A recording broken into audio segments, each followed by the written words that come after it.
My 10-year-old wanted a new closet, and for obvious reasons. Her organization skills aren't exactly the best, so let's start from scratch. We picked up an IKEA dresser, which this plays an important role in this build. Unfortunately, I measured my other daughter's closet thinking that this closet was exactly the same, and boy was I wrong. Also, who uses metal anchors in closets? I ended up having to patch 2 large holes, but it is what it is. Back to the dresser situation. I had measured my other daughter's closet, this one is smaller, the dressers are the same size.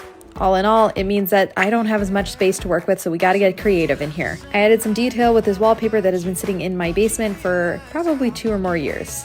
A great thing about this project too is that I'm using all scrap wood except for the dresser. This part always makes me nervous drilling into it, but trust me, it's gonna work. Basically, I'm gonna attach the shelving units just the same way as IKEA is built itself, with dowels.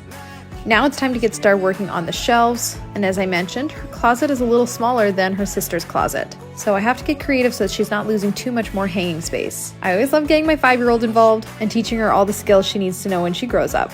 This is all scrap maple, and it's actually heavier than it looks. This is one of those moments where you measure 500 times to make sure you get this all lined up correctly. I'm pretty pumped that I got this all in by myself, because when I did Emerson's closet, I needed help. It was way too heavy for me.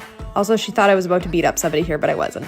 Now it was time to get the top shelves back on. I did raise this one side to allow more space for hanging as her clothes get bigger, trimmed it out with 1.5-inch wood, and then got to priming it. I used this little cool tool that allows you to match any color of paint. We wanted to match the IKEA dresser. Ultimately, we went with Peppery by Bear. And when I tell you this was a perfect match, it was a perfect match. It was like magic. I am so happy with how this turned out, and I'm hoping she's gonna be able to keep this more organized. I love being able to take small spaces and making them more functional for our family. So what do you think? Is this something you would try to build? Keep following for more projects.